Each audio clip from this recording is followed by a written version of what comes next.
माध्यमिक परीक्षा 2022 बिहार बोर्ड के लिए कुछ वीवीआई क्वेश्चन जो सामाजिक विज्ञान से हैं। आज हम राजनीति विज्ञान के 10-12 क्वेश्चन आपके सामने रखेंगे। अगर आप इस क्वेश्चन को तैयार कर लेते हैं तो राजनीति विज्ञान से ऐसा एक भी क्वेश्चन नहीं है जो आपको छूट जाएगा। एग्जाम में जरूर आप सारे के सारे क्वेश्चन करके आएंगे। तो राजनीति विज्ञान से सबसे पहला क्वेश्चन जो है वो हम इस तरह से देख सकते हैं कि आपके स्क्रीन पे जो पहला क्वेश्चन आ रहा है वो आप देख सकते हैं कि लोकतंत्र को परिभाषित करें। तो आप जानते हैं कि लोकतंत्र एक ऐसी शासन व्यवस्था है जिसमें सभी लोगों को समानता का अधिकार प्राप्त होता है और उसे सरकार चुनने का अधिकार होता है, सरकार को हटाने का अधिकार होता है और यहाँ सभी को स्वतंत्रता समता का अधिकार मिला होता है। कानून के समक्ष सभी बराबर होते हैं। तो दूसरे शब्दों में हम कह सकते हैं कि लोकतंत्र जनता के द्वारा और जनता के लिए जो शासन व्यवस्था है उसी का नाम लोकतंत्र है। अब हम देख सकते हैं जो अगला क्वेश्चन है, राजनीतिक दल किसे कहते हैं। तो सबसे पहले इस पे बात करते हैं, फिर राजनीतिक दल के कार्य क्या क्या हैं। तो राजनीतिक दल ऐसे दल को कहते हैं जो देश की राजनीति में हिस्सा लेता है, सरकार बनाता है, विपक्ष में काम करता है, लोगों के मुद्दों को सरकार के समक्ष लाता है और लगातार देश की तरक्की के लिए संघर्षरत रहता है। तो ऐसे दल को हम लोग राजनीतिक दल कहते हैं। उसके बाद जो तीसरा क्वेश्चन आता है, देखिए इसमें जो अभी हम आपको बताने जा रहे हैं तो इसमें सभी क्वेश्चन के एक शॉर्ट में आंसर मैं आपको थोड़ा थोड़ा दे रहा हूं।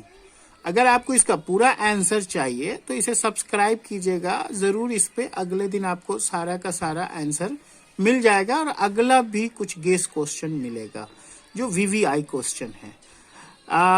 या फिर कमेंट बॉक्स में लिख के हमसे आप मांग सकते हैं, हम आपको भेज देंगे। तो इस तरह से अगला क्वेश्चन आप देखते हैं, राजनीतिक दल। और जो अगला क्वेश्चन है वो है दबाव समूह से आप क्या समझते हैं। राजनीतिक दल एवं दबाव समूह में अंतर स्पष्ट करें। तो देखिए राजनीतिक दल के बारे में तो अभी बता दिए हैं, दबाव समूह उसी तरह से होता है, लेकिन दबाव समूह और राजनीतिक दल में फर्क है, अंतर है। देखो दबाव समूह किसी विशेष मुद्दे से जुड़ा होता है और वो किसी विशेष क्षेत्र के लिए होता है या किसी विशेष समूह के लिए होता है। जैसे ही वो सरकार के सामने अपनी मांग रखता है और जब तक सरकार उस मांग को मान नहीं लेता है तब तक दबाव समूह सक्रिय रहता है, काम करता रहता है। लेकिन अगर सरकार उसकी मांगों को मान लेता है तो अक्सर देखा जाता है कि दबाव समूह समाप्त हो जाता है, निष्क्रिय हो जाता है। जैसे अभी हम देख सकते हैं किसान आंदोलन, इससे पहले हमने अन्ना हजारे का आंदोलन देखा। तो ये सब दबाव समूह हुआ, उसकी मांग पूरी होगी, वो वहां से स्वतः समाप्त हो जाएंगे। और राजनीतिक दल का भी समाप्त नहीं होता है, वो हमेशा अपने मुद्दे बदलते रहते हैं, देश की राजनीति में हमेशा सक्रिय रोल अदा करते रहते हैं। तो अब अगला क्वेश्चन जो है वो है लोकतंत्र को प्रभावित करने वाले कारक। तो हम लोग जानते हैं कि लोकतंत्र को प्रभावित कई चीजें कर सकती है। लोकतंत्र को प्रभावित कर सकता है शिक्षा, अगर लोग शिक्षित रहेंगे तो उनमें अच्छी समझ रहेगी लोकतंत्र की। दूसरा, लोकतंत्र को प्रभावित कर सकता है रोजगार, अगर लोगों में रोजगार रहेगा तो वो किसी के लालच में नहीं आएगा, किसी थोड़े बहुत पैसे के चक्कर में चुनाव में मतलब कि बिक नहीं जाएगा, उसका वोट जो है उसकी मर्जी से वो किसी को भी देगा। और भी है जैसे चुनाव के समय आप देखते होंगे या राजनीतिक दल वगैरह जो होती है वो सांप्रदायिकता भड़काना चाहती है या फिर जातिवाद को पनपाना चाहती है या आतंकवाद को या परिवारवाद को। तो ये सब जो है लोकतंत्र की चुनौतियां भी हैं और लोकतंत्र को प्रभावित करने वाले कारक भी हैं कि सांप्रदायिकता सोच अगर खत्म होगी तो लोकतंत्र मजबूत होगा, जातीय विभाजन अगर खत्म होगा तो लोकतंत्र मजबूत होगा, राजनीतिक दलों से परिवारवाद खत्म हो जाए तो लोकतंत्र मजबूत होगा, पंचायती राज अधिक से अधिक लोगों को जब शासन में हिस्सेदारी दिया जाए तो लोकतंत्र मजबूत होगा। और लोकतंत्र को मजबूत करने में मीडिया का भी काम दिखा सकते हैं आप। तो इस तरह से शॉर्टकट में आप समझ गए होंगे कि लोकतंत्र को प्रभावित कौन कौन सी चीज कर रही है। अगला क्वेश्चन है लोकतंत्र की चुनौतियां। तो चुनौतियां आप समझ ही गए होंगे। यहाँ हमने चुनौतियां में शिक्षा लिखा है, लेकिन उसे आप शिक्षा की कमी या अशिक्षित लोग, ये एक चुनौती है लोकतंत्र की। क्योंकि जब आप में शिक्षा नहीं रहेगी तो आप लोकतंत्र के बारे में या किसी भी चीज के बारे में अच्छी समझ नहीं रख सकते हैं। उसी तरह से है जातीय विभाजन। जातीय विभाजन से भी लोकतंत्र काफी कमजोर हुआ है, सांप्रदायिकता से कमजोर हुआ है। अक्सर देखा जाता है कि चुनाव के समय में पार्टियां जो होती है सांप्रदायिक बातों पर भाषण करना शुरू कर देती है। तो सांप्रदायिकता भी लोकतंत्र के लिए काफी चुनौती है, एक बहुत बड़ी चुनौती है। वहीं परिवारवाद, अक्सर आजकल राजनीतिक दल में ऐसा देखा जाता है कि अपने सगे संबंधियों को जगह दी जाती है और जो अच्छे लीडर होते हैं, जो अच्छे नेता होते हैं, उसे कहीं जगह नहीं मिलती है। तो इन सब चीजों को जब खत्म किया जाएगा तो लोकतंत्र मजबूत होगा और यही सारी चीजें चुनौती है।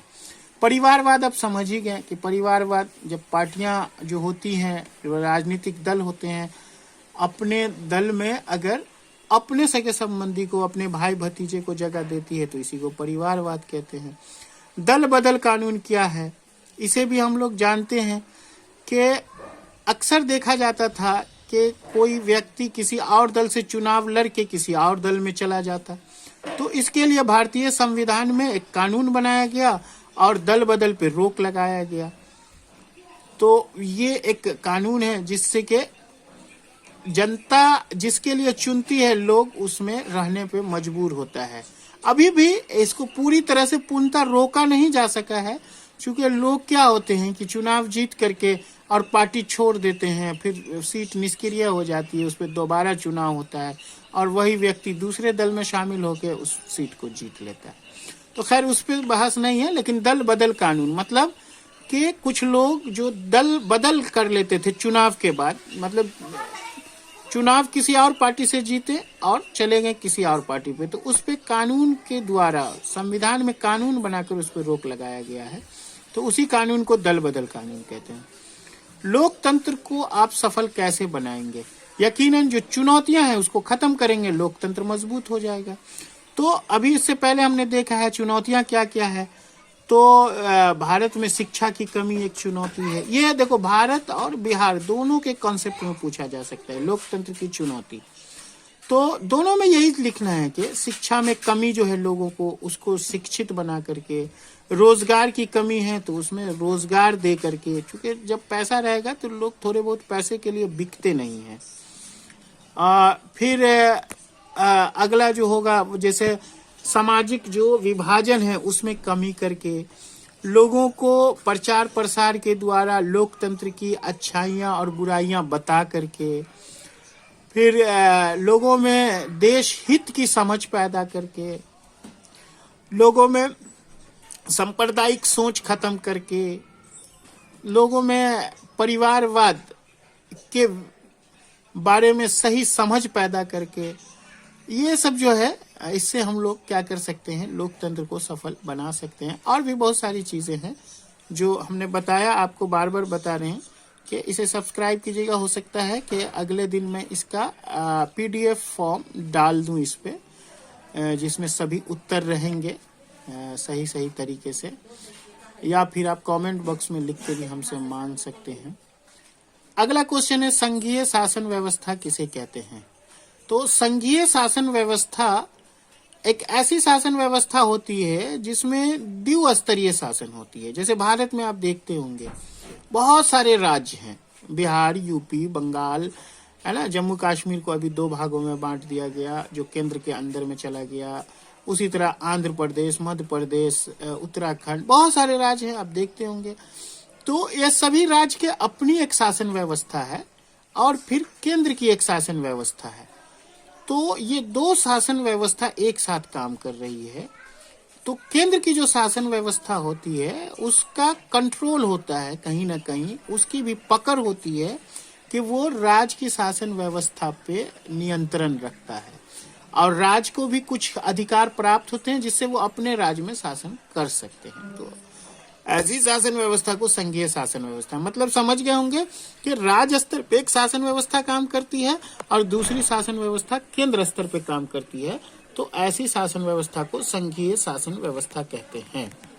अब जो अगला क्वेश्चन है वो है सत्ता की साझेदारी क्या है, लोकतंत्र को यह कैसे सफल बनाता है। तो आप देखते होंगे अपने गांव में, घर में भी देखते होंगे कि सत्ता की साझेदारी मतलब एक केंद्रीय शासन है, फिर दूसरा क्या है राज्य स्तरीय शासन है और तीसरा क्या है पंचायत स्तरीय शासन है। तो इस तरह से हम देखते हैं अपने देश में शासन व्यवस्था को 3 स्तरों पे बांट करके शक्तियों का बंटवारा कर दिया गया ताकि अधिक से अधिक लोग सत्ता में साझेदार हो सके। आप देखते होंगे कि जो मुखिया का इलेक्शन होता है उसमें अपने बीच से वार्ड मेंबर कोई खड़ा होता है तो हम लोग कितने ये हो जाते हैं, मतलब शामिल हो जाते हैं उस इलेक्शन में कि ये आदमी जीते, मुखिया हमारे बीच से कोई बनता है। तो इस तरह से अधिक लोगों को शासन में शामिल किया जाता है। तो इससे लोकतंत्र मजबूत होता है और सत्ता भी में भी अधिक लोगों की साझेदारी हो जाती है। तो सत्ता में साझेदारी से मतलब यही है कि सत्ता की शक्तियों में अधिक से अधिक लोगों को में बांट दिया जाता है। सत्ता की शक्तियों को अधिक से अधिक लोगों में बांट दिया जाता है, जैसे केंद्र स्तर पे बांट दिया, राज्य स्तर पे बांट दिया और पंचायती राज में बांट दिया, जिसको मुखिया, पंचायत समिति, वार्ड सदस्य को हासिल हो जाता है। अगला क्वेश्चन है अनेकता में एकता से आप क्या समझते हैं। तो अनेकता का मतलब है भारत की विविधता। मतलब हम लोग देखते हैं कि भारत में कई प्रकार की जातियां रहती है, कई प्रकार के धर्म रहते हैं, कई प्रकार के क्षेत्र हैं जहां लोग भिन्न भिन्न प्रकार की संस्कृति अपनाते हैं, भिन्न भिन्न प्रकार के त्योहार मनाते हैं, लोग अलग अलग तरीके के कपड़े पहनते हैं, खान पान अलग है। तो ये भारत की अनेकता है। लेकिन जब इन सबों से पूछा जाता है कि आप कौन हैं, तो लोग कहता है हम भारतीय हैं। ये जो भारतीय लफ्ज है ये एक हमारी एकता है जिससे हमारा लोकतंत्र मजबूत होता है। मतलब हम अनेकता में भी एकता बनाए हुए हैं, यही हमारी लोकतंत्र को मजबूत बनाता है। अब अगला क्वेश्चन है ग्राम पंचायत के प्रमुख अंगों का वर्णन करें।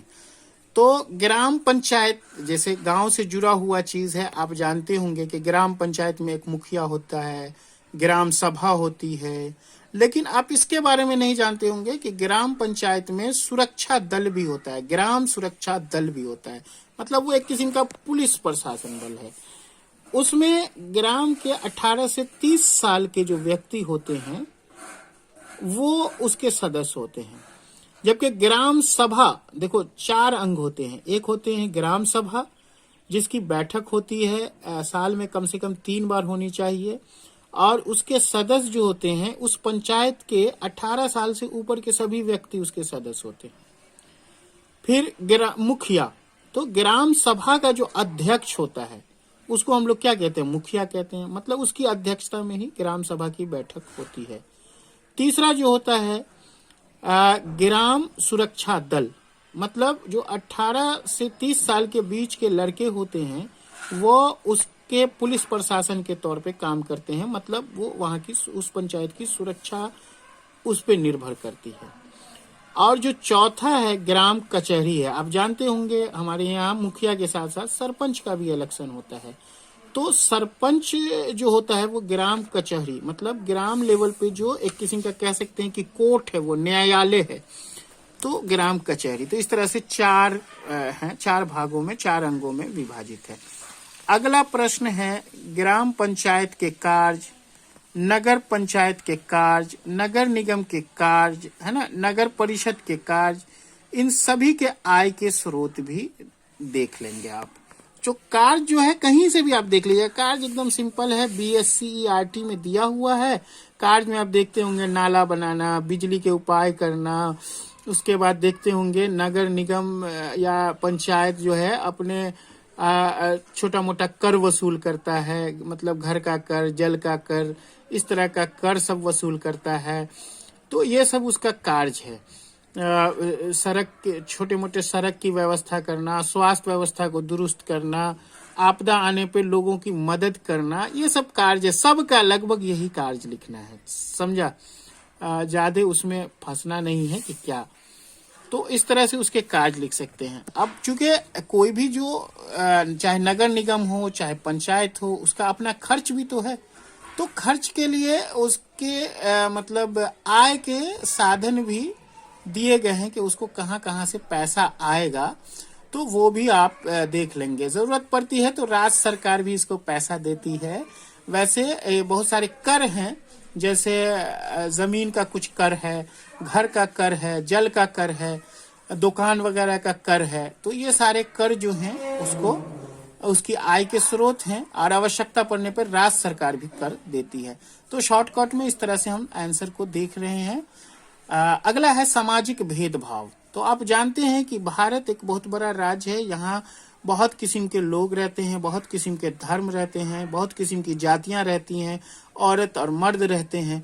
तो इन सबों में जो अंतर कर दिया गया है, इन सबों में जो बड़ा छोटा कर दिया गया है या भेदभाव कर दिया गया है, इसी को हम लोग सामाजिक भेदभाव कहते हैं। जैसे आमतौर पे देखते होंगे एक घर में एक लड़का है, एक लड़की है, तो लड़कियों को कम महत्व दिया जाता है, लड़कों को अधिक महत्व दिया जाता है। लोग चाहते हैं कि हमारा बेटा पढ़ के डॉक्टर बन जाए और लड़की इस तरह से पढ़े कि उसकी किसी तरह शादी ब्याह कर दे।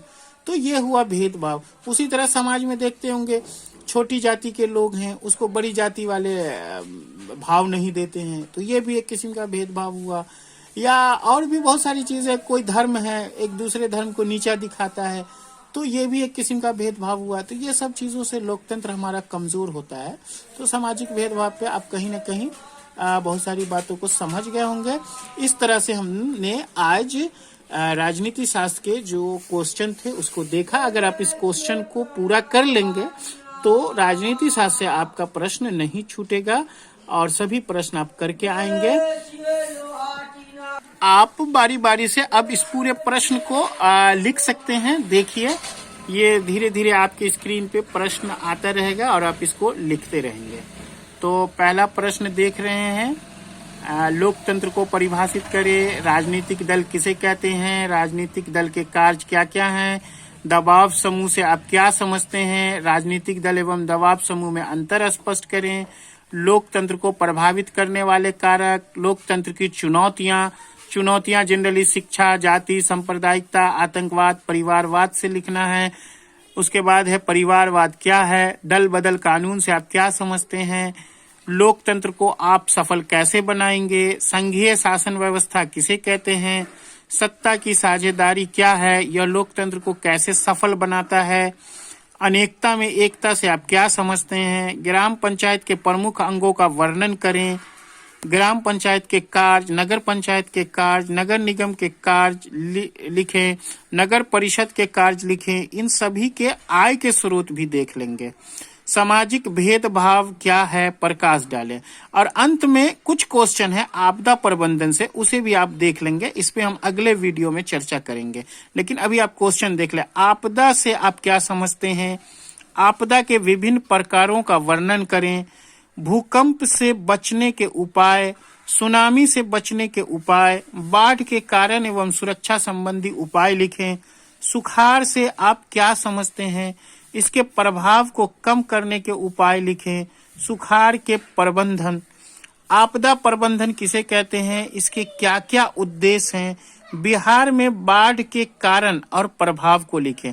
तो जब इसका आंसर आप लिखेंगे तो लगभग आंसर, जैसे भूकंप से बचने के उपाय, सुनामी से बचने के उपाय, तो बाढ़ से बचने के उपाय, ये सब के उपाय लगभग सेम लगेंगे। बस थोड़ा सा अपना दिमाग दौड़ाना है और इसको लिख देना। वैसे अगले वीडियो में इस पे हम चर्चा करेंगे। तो ठीक है, आज का जो प्रश्न रहा VVI प्रश्न यहीं पे खत्म हुआ। आपसे अनुरोध है कि आप इसे सब्सक्राइब करें और अगले वीडियो अपने तक आसानी से पहुंचाएं ताकि आपकी परीक्षा सफल हो।